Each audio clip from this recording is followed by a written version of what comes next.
wise and strong attempts to achieve glory, satisfaction, and fulfillment. He cuts them off at every turn. A man spends 30 years of his life trying to get to the top of his company, and then he jumps off of a bridge or leaves his wife and starts over with a little chick because it didn't satisfy after all. God cuts you off at every turn when you pursue satisfaction by means of your own strength and your own wisdom. By his wisdom, man will never find God. By man's wisdom. The second way that he cuts off our pride and brings to naught our strength is by making the cross the way to glory. Look at verse 30. God is the source of your life in Christ Jesus, whom God made our wisdom, our righteousness, and sanctification and redemption. In other words, if there's going to be any wisdom or righteousness, it's going to be from Christ crucified. Now you can picture how humiliating this would be. I want you to picture an American businessman dressed to the hilt, well-groomed, arriving on the scene in Jerusalem with his BMW. Gets out of the car and a man meets him and says, "Come with me, I want to show you something." And he brings him out the gate to the garbage heap of the city where there's a post. And a thin, naked man covered with blood hanging on this post, nails through his wrists and hands, and heaving to try to get his last breaths. And he says to this businessman, "This is your righteousness and your wisdom and your sanctification and your redemption. This, sir, is true success." And you get down on your knees and you throw yourself on the mercy of this man. Well, what's going to happen? That? You want me to bow down before that heap of bloody flesh? Who do you think I am? You see the way I'm dressed? Did you see the car I came in? Do you know how much money I make a year? Do you know who I work for? What do you think I am, a dog? A worm? We preach Christ crucified, a stumbling block to Jews and stupidity to American Gentiles. The word of the cross is folly to those who are perishing. And so in his wisdom, God cuts us off at the pass and stops us in our route towards destruction. Why? Because he hates us? Does God frustrate people in their quest for satisfaction by means of pride because he hates them? Pride is a decorated dead-end street. When he puts signs in the way and blockades that street, it isn't because he hates. Except pride. Step number 4, and this is a warning. There are not many powerful, shrewd people who respond to the word of Christ. Verse 20. Where is the wise man? Paul stands in the church and looks around. Where's the wise man? Where's the scribe? Where's the debater of this age? And he answers his own question. Has not God made foolish the wisdom of the world? He says the same thing even more powerfully in verses 26 and 28. Consider your call, brethren. Not many of you were wise according to worldly standards. Not many of you were powerful. Not many were of noble birth. But God chose what is foolish in the world to shame the wise. God chose what is weak in the world to shame the strong. God chose what is low and despised in the world, even things that are not, to bring to nothing things that are. In other words, God first blockaded the road to glory that we have built by our own strength and wisdom.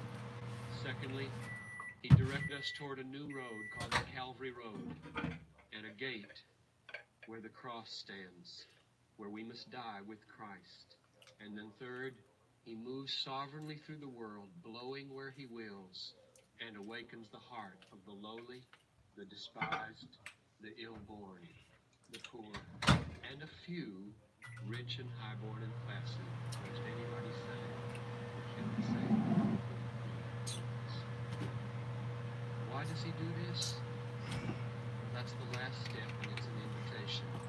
It's stated in verse 29 and verse 31. One is negative and one is positive, and this is the fifth step where I want to end. Verse 29 says, he does it so that no human being might boast in the presence of God. That's the negative. Verse 31, therefore, as it is written, let him who boasts boast in the Lord. Doesn't it seem obvious to you, having heard this, that you were made to boast in God?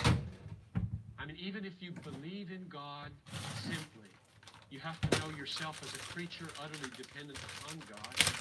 And if you're utterly dependent upon God as a creature, how much more as a sinner?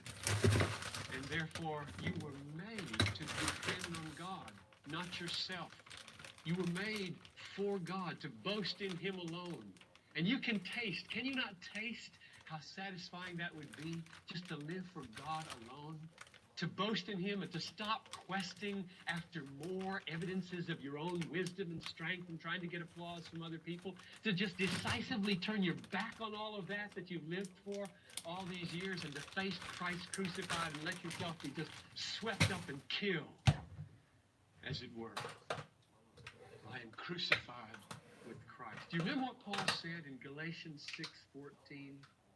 He said, God forbid that I should glory save in the cross of Jesus Christ, by which the world has been crucified to me, and I have been crucified to the world. I invite you, I urge you, I beseech you to come to Christ and die this morning. Because you know, you've tasted, in some dark night's moment, you have seen a glimpse of the fact that on the other side of the cross, when you've died to yourself, there is a new identity in Jesus Christ that is absolutely ravishing in its satisfaction and righteousness. This is Light and Truth, God-centered preaching. You see Christ clearly, and treasure. Host Dan Kruver. Thank you for listening. On our next episode, John Piper continues our 9-part series, Living in the Light of the Cross, with a sermon titled, The Message That Saves. I hope you'll join us. For more resources, visit desiringgod.org.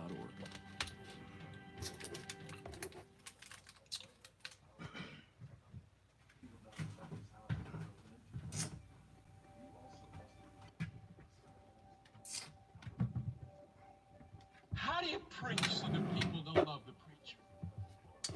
How do you witness so that people don't depend on you? How do you lead a Bible study so that you don't become the foundation of it, but the Bible and God become the foundation? Are we pointing others to Christ or to ourselves? In this episode of Light and Truth, John Piper turns to 1 Corinthians 2, verses 1 to 5, to highlight Paul's resolve to preach Christ crucified and how the gospel's power shines when human pride steps aside. This sermon was originally delivered at Bethlehem Baptist Church on February 7, 1988. Verses 1 to 5, chapter 2, what Paul wants to do, I think, is illustrate from his own experience the present power of the cross and what effect it should have upon a believer. And I'd like to try to lay out the building blocks of this text for you to see one at a time and then look at a few of them together. What I see in this text are, first of all, 2 negative statements about how Paul did not come to Corinth. Secondly, I see 2 positive statements about how he did come to Corinth. Thirdly, I see him state the ground or the reason for why he came the way he did in verse 2, namely the cross. And I see in verse 5 the goal for why he came the way he came, namely, so that faith wouldn't rest in him, but in God's power. Let's take those one at a time. First of all, the two negative statements of how he did not come to Corinth. The first one is in verse 1. When I came to you, brethren, I did not come proclaiming to you the testimony of God in lofty words of wisdom. So he says how he did not come, not proclaiming the testimony of God in lofty words or wisdom. Second negative statement of how he did not come. Verse 4. My speech and my message were not in plausible or persuasive words of wisdom. And all of that is an echo of what we've seen already, isn't it? Back in chapter 1, verse 17, it says, God didn't send me to baptize, he sent me to preach, and not with eloquent words of wisdom, lest the cross be empty. Now, you stop and think about this, it sounds a little troubling, because when you read the letters of Paul, you open this book and read Romans, for example. This man was no dummy. He's one of the most profound thinkers that ever lived. The book of Romans has had a greater effect on the human race than any other writing. And when you read the way he uses language, he's no dummy. He can powerfully turn language for positive and negative effects. So what does this mean when he says, I didn't come to you in wisdom or in eloquence or speech of a certain kind? I think it means something like this. I never tried to flaunt my intellectual ability, nor did I engage in oratorical flourishes, because I didn't want to use anything that might win a following from people by appealing to what they are attracted by in their worldliness. I don't want a following like that, he says. I don't want people to follow me because I'm intelligent or because I'm eloquent. That's the point of saying I didn't come that way. I wasn't seeking that kind of following. I was striving not to give that impression, but to point everything to Christ and him crucified. So that's the description of how he did not come. Now, how did he come? There are two statements regarding how he did come. Verse 3, I was with you in weakness and in much fear and trembling. And then the second statement that is positive and describes how he did come is at the end of verse 4. After he says he didn't come with plausible or persuasive words of wisdom, it says his speech and his message were in demonstration of the Spirit and power. So you take those two together, and what you see is a man who, when he came to Corinth, was weak in his bearing, demeanor. He was fearful. He was trembling. He was demonstrating the Spirit and power. Now let's think about these. What is this weakness here? What does Paul mean that he came, and when he came, he was weak? Over in 2 Corinthians, there are several places where the Apostle Paul tells us what his opponents at Corinth were saying about him. And one of them is chapter 10, verse 10. And it goes like this. His letters are weighty and strong, but his bodily presence is weak, and his speech is of no account. It's despicable, literally. Now, there's the word weak. Evidently, when people looked at Paul, they were not impressed.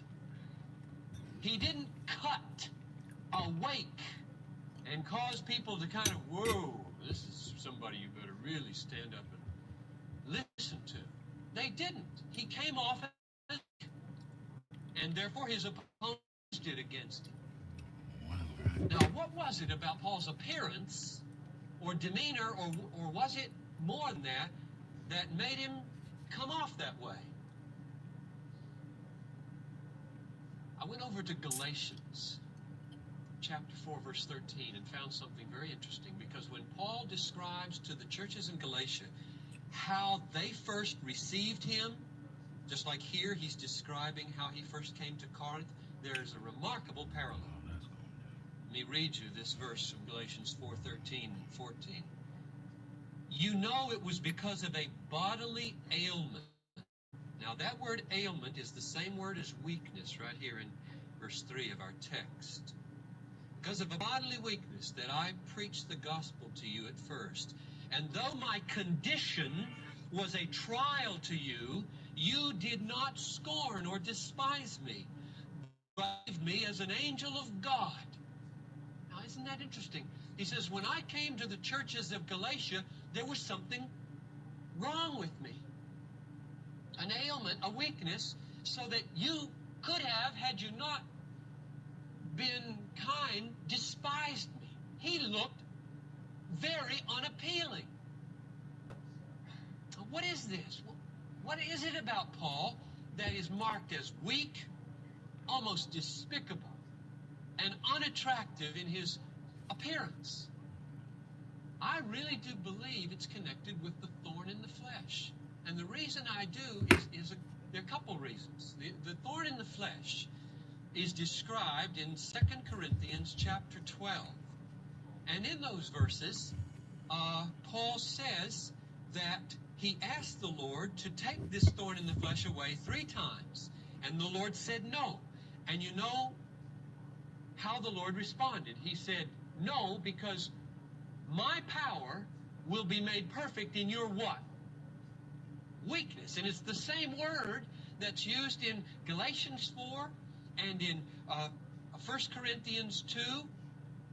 And so I'm inclined to think that when Paul said, I'll all the more gladly boast then in my weaknesses, for when I am weak, then am I strong, or then does the power of Christ rest upon me, he was exulting in whatever it was that came across to these people as unimpressive. And here's the second reason I think there's a link up with the thorn in the flesh.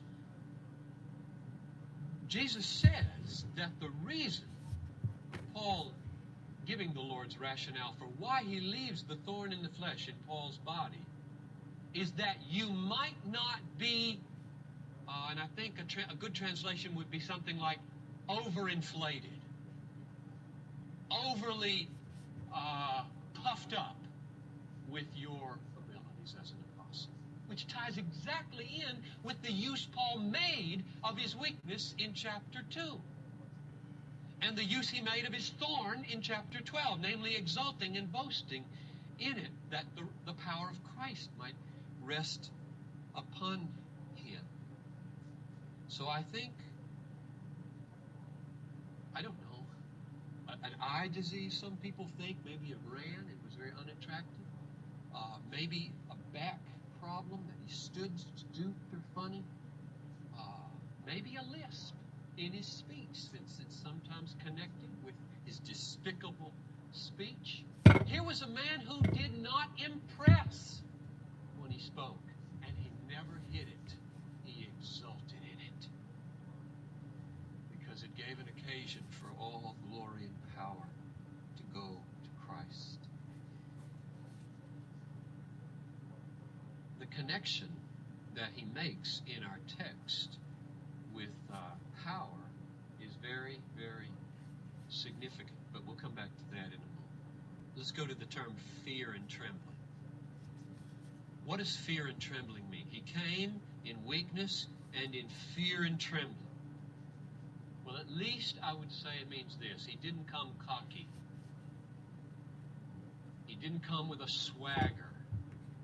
He didn't come with ostentation or vanity or pomposity or with his nose in the air saying, you better listen to me because I am the great Apostle Paul. But on the contrary, his hands were sweaty in the palms and they shook. There was a butterfly in his stomach when he stood up to preach. And I think the reason was, as you look at the rest of the book, a profound sense of his own inadequacy, the profound sense of the eternality of the stakes here, and the real dangers at Corinth. I mean, when you read the book of Acts, chapter 18, verse 10, Christ had to come to him in a dream in the middle of the night and say, don't be afraid, Paul. Keep on preaching and I'll take care of you. It was dangerous. Most of us have no idea what it means to be a Christian in a dangerous place. Believe me, it will make you experience fear and trembling. And somebody might say, well, wait a minute, I thought Christians were supposed to be fearless, confident people. They have God on their side. He is for us, who can be against us?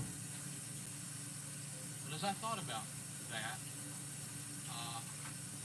I read a great couple sentences from John Calvin on this text, who knew a lot about persecution and suffering and opposition.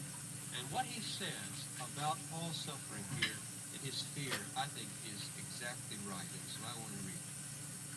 Calvin says, the servants of the Lord are not so dull as not to see threatening dangers, nor so insensitive as not to be affected by them. No. In fact, they must be seriously apprehensive for two reasons. One, that humbled in their own eyes, they might learn to lean and rest completely on God alone. And that secondly, they might be trained in true self-denial. Paul, therefore, was not without a sense of anxiety, but he controlled it so that he nonetheless continued to be undaunted in the midst of crises. In other words, if you never tasted fear, if you never once tasted trembling, you would very likely begin to take for granted your own abilities and your own courage and your own heroic powers.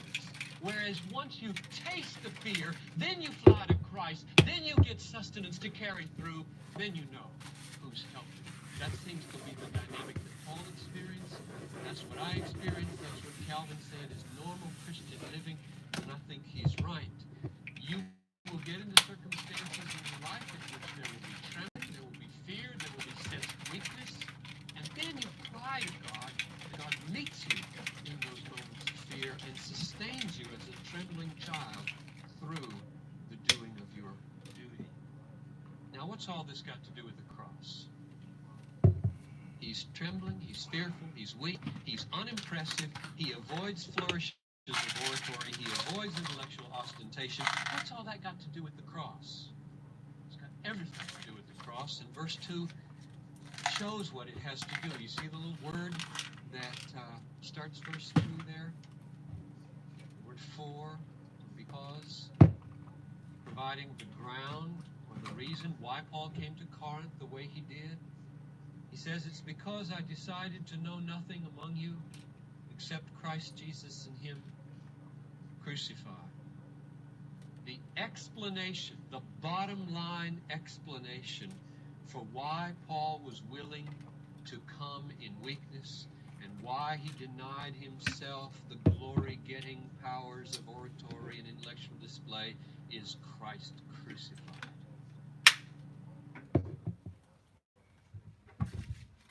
I don't think that means that the only thing he spoke about during the 18 months he was in Corinth was the cross.